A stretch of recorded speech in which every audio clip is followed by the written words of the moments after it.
Welcome back to the Maker's Vault. Here with me is, of course, the famous, my dad, Willie Eichly, right? I don't know about famous, but I'm here. I would say so. Yeah. Today we're going to be going into manufacturing myths. And I asked, some of my Instagram people, I, made a comment box, and I was like, send your manufacturing myths in.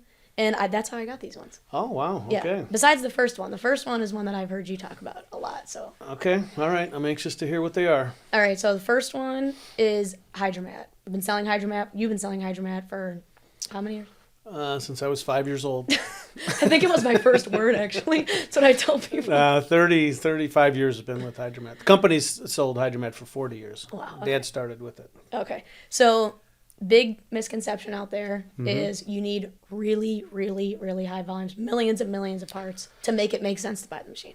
Yeah, this one I'm definitely passionate about because it's not further from the truth.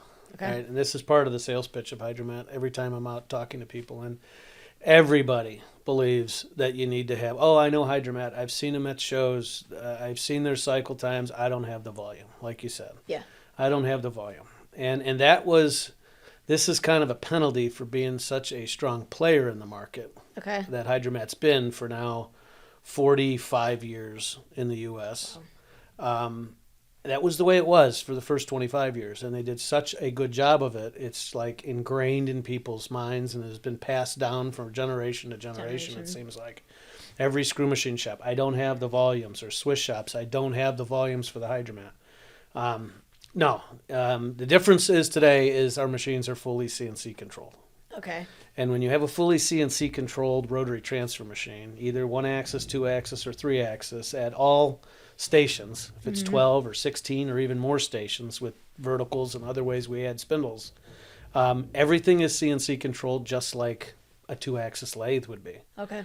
Okay, so it's much more simple. In the day, when you needed the millions of parts, you had no adjustability to RPM. You couldn't change that. You had to do a mechanical change to change the RPM. You couldn't change your feed rates or your rapid approaches because it was a manual adjustment. And it certainly didn't want to move units from station to station to station because it would just take a long, long time. So what do you want? You go hunting for that really long, high runner. You set it up and you let it go. And Hydromat does a bang-up job with that, no doubt about it. But with CNC today, you program like you program any CNC machine. There just happens to be 12 or 16 CNC machines wrapped around one.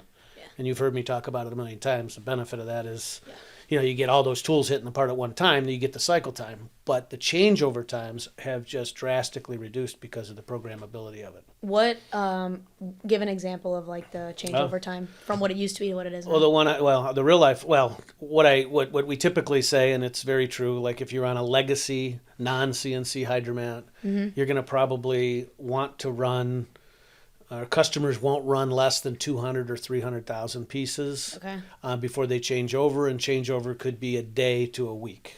Wow. Back in the day?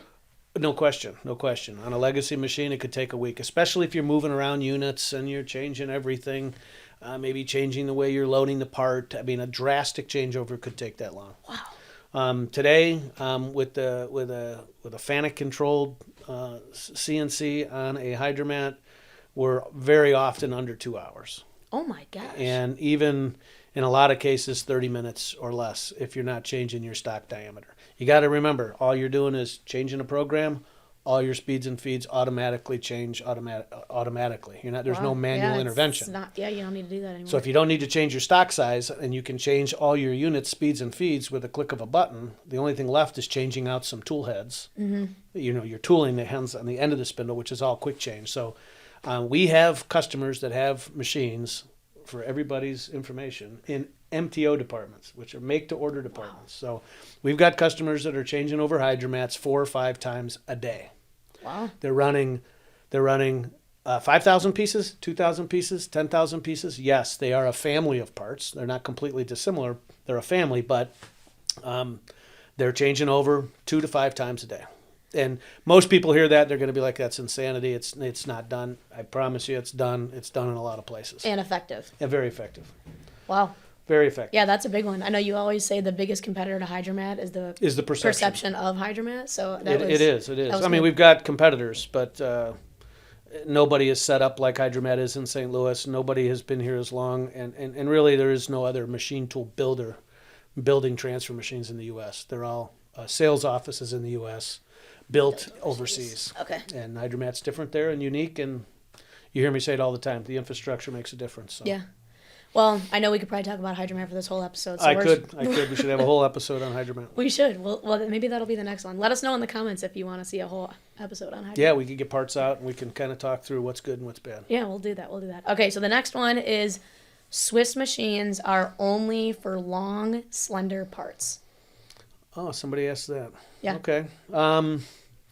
Yeah, that's a perception for sure. That's not accurate. I think, the Swiss machine was developed for long, slender parts. Mm-hmm. I think you know the reasons why. When you have a long, slender part, your Z1 axis, as we call it in the Swiss world, you can support your part and you can feed the long part out with your tool right next to the support bushing, allowing you to turn a part that's an 1/8-inch diameter that's 8 inches long. It doesn't matter because you're turning it right at the support. Yeah.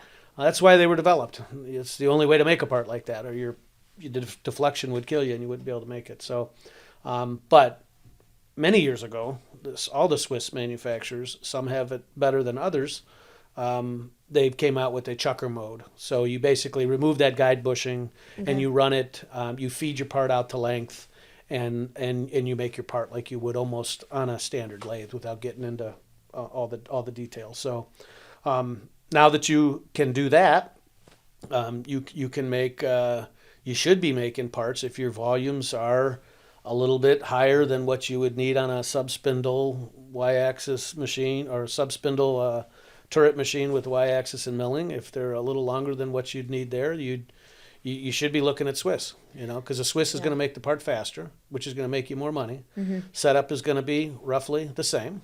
Okay. So it's not for just long, slender parts. It's for all kinds of screw machine type looking parts. That was going to be my question, though. When do you decide to go from a second spindle lathe to a Swiss? Volume. I mean, I always say we've got a solution in our wheelhouse. We've got a solution if you need to make 5 parts, if you need to make 500, if you need to make 5,000, 50,000, or 5 million, you can go from a lathe all the way up to a Hydromat. Okay. So really volume is what kind of gets you into the conversation. Oftentimes they overlap, and you got to help the customer through that. If the part complexity is if the part complexity is high, skill set is high at the account, there's no better way to make a small screw machine part with the right volumes than on a Swiss machine, in my opinion. Now, I have one more question on the Swiss machines. A lot of people will say that it's not a job shop machine. Yep. Yeah, it's a job shop machine. I mean, yeah, a lot of people think, again, because of volumes, it leans more towards an OEM, not a job shop. But no, job shops are they're gobbling up Swiss machines left and right. We see that in our we see it. Yeah, we see it. We just we're in the middle of a 5-machine installation now, and that particular one had enough volume to support 5 machines. The customer needed parts quicker than like a transfer machine could address. Mm-hmm. And so the next best way to do that is with Swiss because they're fast. Makes sense. They're fast. All right, so the next one yes, we see all the time, and someone did ask this. They said Mazak only has conversational control. Oh, yeah. Yeah. That's a good one. That's what our competitors like to say. Yeah. Because it intimidates end users. But when we picked up the Mazak product line, the first question I asked was that, and I was told that 60% of the Mazak users out there use standard EIE or G&M programming, not conversational. Well, and it comes standard with both. It comes standard with both. Again, 60% of the users don't use Mazatrol. That's what we call it, and I think that's where some of the confusion comes in. Yeah. The control, we call it a Mazatrol. But no, you do not have to program in conversational. Now, I don't want to downgrade to conversational because for a job shop, it's still the answer. Yeah, it's You huge. talk about setup reduction time. There's no better way to do it than conversational. Sure. Talk about the skill level needed to program. There's no better way to do it than through Mazatrol. So if you're in that job shop environment, those are the folks that are really job shops that are Benefiting. making small to medium batch runs. Yeah. Those are the ones that they buy it because they want the Because they conversation. want the conversation. It's the perception is when it becomes a higher volume job, Okay. people's competitors automatically say, well, you don't need the conversation. You don't want the conversation. You don't want that. Mazatrol. You don't want Yeah. this. Well, you don't have to use that. Yeah. Again, 60% of people, Mazak users, program in standard G&M programming. Well, and just to be extra clear, so the Mazatrol is what Mazak calls their control, and then Mazatrol is also the conversational, what they call it, right? Yes. Yeah. So that's kind of a little bit confusing there, but it does both. The Mazatrol program itself does both EIA and conversation. The Mazak control, it's Mitsubishi control. You could put Mitsubishi on there if you wanted to, but Yeah. Mazak uses the Mazatrol interface. But it's all Mitsubishi drives and motors and many of the builders out there in medium, high volume in every aspect of our industry use Mitsubishi. So Yeah. they're one of the best. That's a good one. I like talking about that one. Yeah, no, that's definitely one that we fight. We fight all the time. Makes sense. All right. Well, next one, also very common one, robots, or I would say automation in general, but this was specifically robotics, are too expensive for like small to mid-sized shops. Yeah, no, not true, or not applicable for lots of changeovers. Right. That's the other thing with the automation. But no, we have our own product, as you know, our Cobot Combo, and now we've got the Agile Flex stuff in our toolbox. But no, that's not true. We most of the installations that we've done on our Cobot Combos are all in smaller job shops. If it's loading a grinder, if it's loading a lathe, if it's loading a mill, if it's loading a CMM, that's something our customers to think about. I mean, we've got customers that they're portable, and the Cobot's mounted on our base, and you could use it here, and then you can 3 days later use it in another department. So it is definitely a myth that the smaller job shops can't afford automation. It's or the shops that have high mix, low volume can't justify or make it practical to buy automation. Not true. I'm not saying it's applicable everywhere, because it's not, right? Nothing ever is a fit for everything. But the mentality out there is not correct. It's they should be looking at it. Our customers, everybody should be looking at it. And every time, I mean, you've talked about when our customers, like those smaller shops, do invest in automation, they end up saying, "Oh my gosh, I wish I would have done this earlier." Oh yeah, all the time. It's fear is the bigger thing, I think, that our customers sometimes have when they're stepping into or starting their automation journey.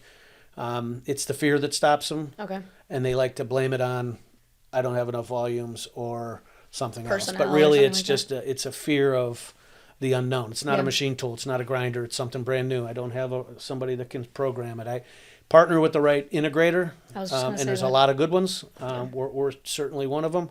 But partner with the right integrator and let them pull it through for you, and you'll be happy you did it. I was just going to bring up that partnering with the right person.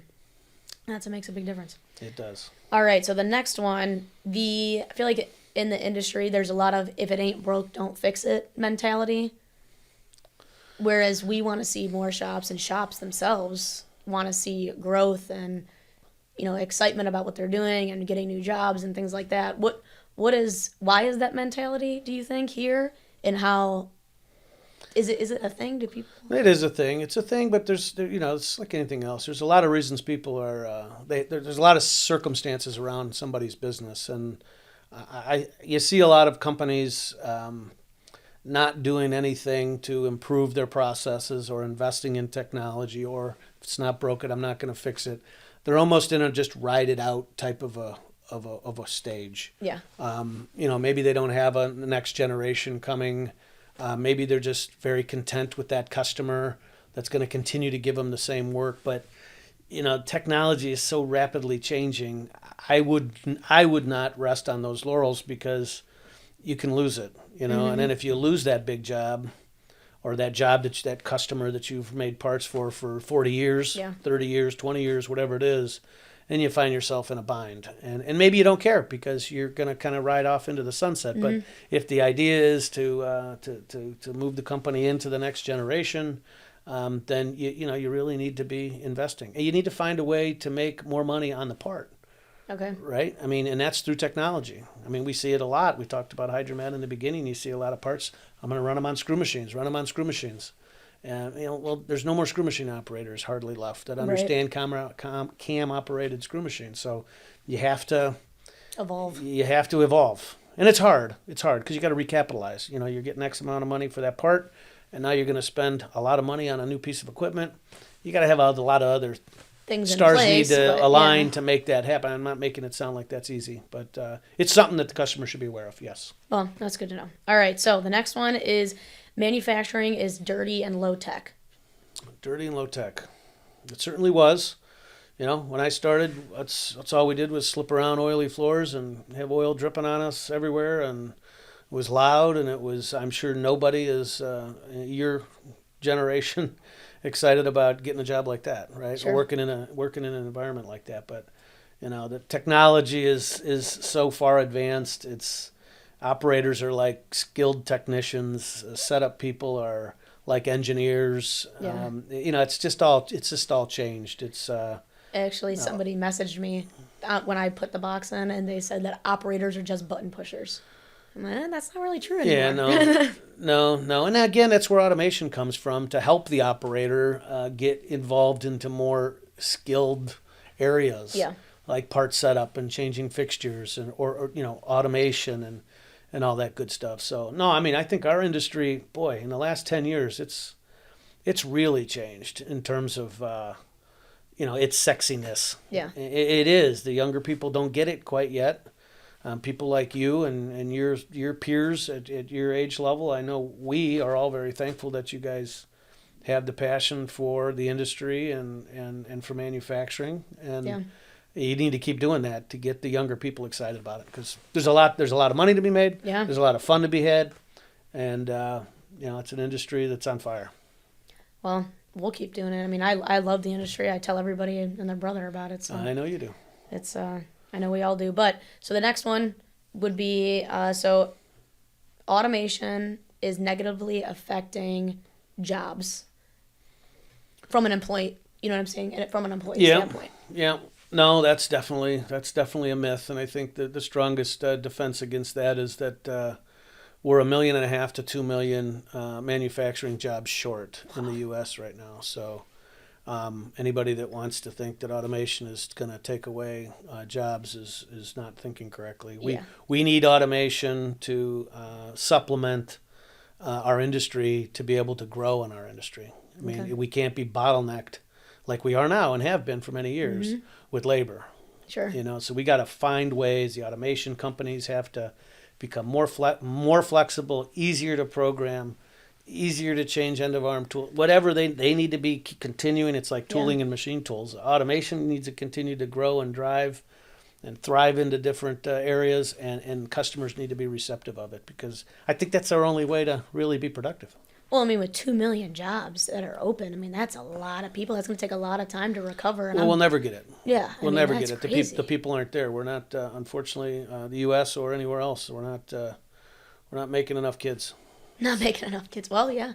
I think it's down to like 1.5. It's less than 2, 1.8 really or something like that. So, no, that's a problem that's not going to get fixed with all of a sudden more people. Right. It's going to be a problem that gets fixed or dealt with by implementing automation and technology. Yeah. Drop the parts off complete. Don't handle them twice. Anywhere where you can get somebody away from just being a button pusher or moving a part. I mean, that's ridiculous. Right. We got to find ways to get rid of that. And then you can reutilize your workforce. Well, yeah, absolutely. Nobody's going to lose their job. Companies, it's an opportunity for advancement for everybody. Sure. Is what it is. Well, that's all the myths I got. It's all the myths. All the myths. Maybe I'll do another question box and see what other myths people want us to answer. Okay. All right. All right. Well, any closing remarks? No. I hope it was helpful for our viewers, and thanks for having me. you got a permanent seat on that chair. So I do. All right. All right. Well, thank you guys for watching. Be sure to hit the like button, subscribe to the channel, and we'll see you next time. I called Dad. I called Grandpa Called that Grandpa. night before, and I'm getting all, what about this? What about that? And this, when he reiterated, don't focus on memorizing the specs spindle bearing and all size. that, Okay, yeah. you can get past that and just deliver the proposal, write down the questions, understand. And so, yeah, I laid up late that night, preparing to go in there, and I didn't get the order that day, but again, I hate to always refer back to some of my dad's quotes, but he always said, you always know when the music changes. You say that all the You time. always know in a All the sales time, process yeah. when something's going to happen or somebody's going to buy, the music changes, and you got to know that tempo change, or you just get You're into a gonna miss routine it. of treating everything the same. But I left there, and I quickly realized what order music sounds like, because he was asking all those types of buying questions.